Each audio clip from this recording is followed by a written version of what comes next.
There potentially could be like laws that prevent AI systems from claiming to be conscious, something like this. And maybe some AIs get to be conscious and some don't. But I think I just on a human level, as in empathizing with Claude, consciousness is closely tied to suffering to Hmm. me, and like the notion that an AI system would be suffering is really troubling. Yeah. I don't know. I don't think it's trivial to just say robots are tools. Well, Yeah. AI systems are just tools. I think it's an opportunity for us to contend with like what it means to be conscious, what it means to be a suffering being. That's distinctly different than the same kind of question about animals, it feels like, because it's in a totally entire medium. Yeah.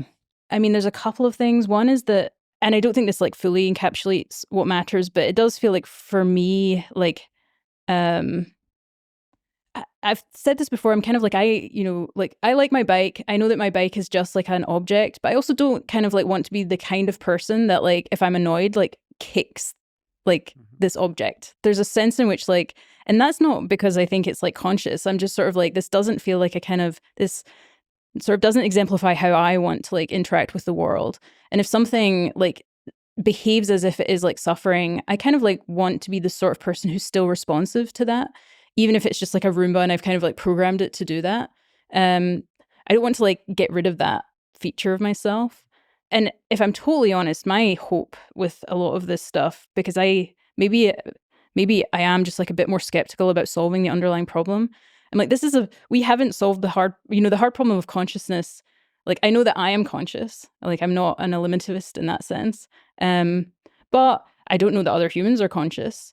Um, I think they are. I think there's a really high probability they are, but there's basically just a probability distribution that's usually clustered right around yourself, and then like it goes down as things get like further from you. And it goes immediately down. You're like, I can't see what it's like to be you. I've only ever had this like one experience of what it's like to be a conscious being. Um, so my hope is that we don't end up having to rely on like a very powerful and compelling answer to that question.